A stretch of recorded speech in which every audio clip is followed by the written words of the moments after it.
welcome to the second episode of Tidbits, and I have Little Angel on my lap this time. It sounds like next point clicking will be Dress Up Little Angel!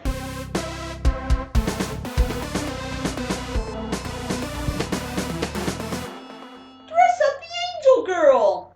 Your favorite stylish gear.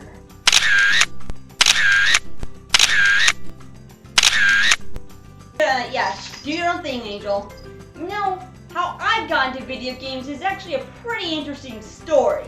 And it's actually pretty bizarre to begin with, because before I owned a home console, my first being the Sega Genesis, I owned an old Mac. And there wasn't really anything to it but just your average point and click game geared towards children. Now, the early point and click games were actually stuff like Reader Rabbit and other stuff that you would obviously see on the early Mac software and MS-DOS. For example, my very first computer that my family got before I was even born did not even have a typical desktop feature. We instead had icons we had to move our directional pads across to select the games we wanted to play.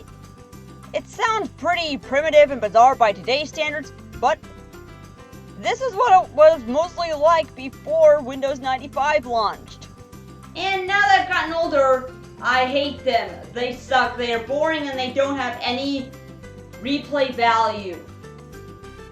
In fact, point-and-click games geared more towards adults have littered the Steam marketplace, many of which are mediocre to really bad because Greenlight is very, very lax in regards to quality control, which is why you would have stuff like The Slaughtering Grounds and Day One Gary's Incident.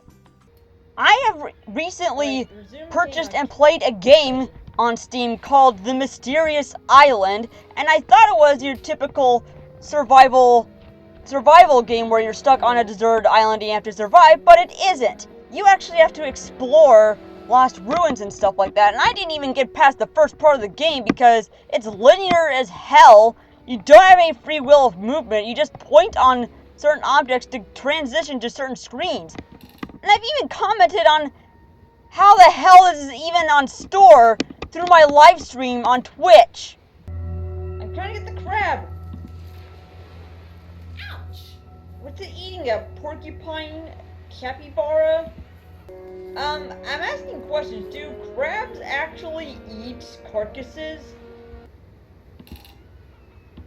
Yeah, this is of course your inventory screen. Yeah, I got several oysters.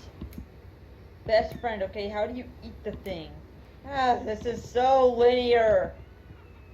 I want to move freely. This sucks.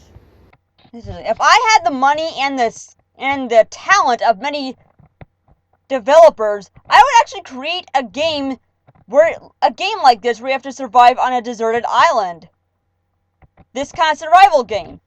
I can't wait till I play Survival Arc when it comes out in 2016 on consoles. I so cannot wait for that.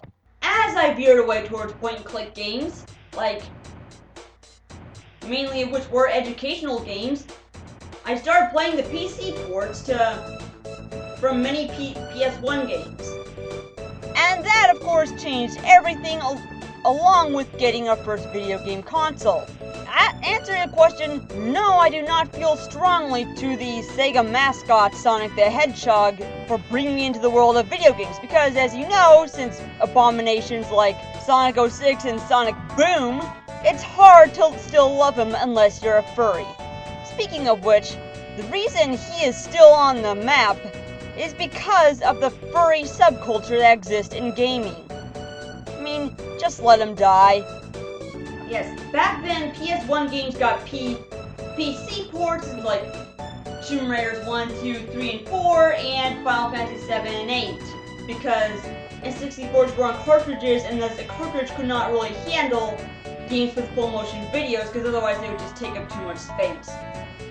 And second note, N64 cartridges was where we actually saved our game data, with the exception of really big games like Quest 64, which I reviewed before, and it's terrible. I have for this episode of Tidbits.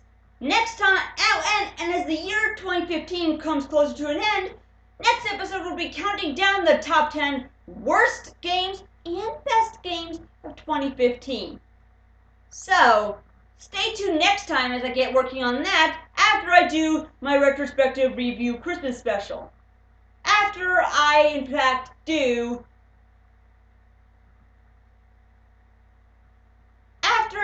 I actually do a couple more episodes of retrospective reviews if I can get them done in time before the end of the year. This is Maronama, signing off.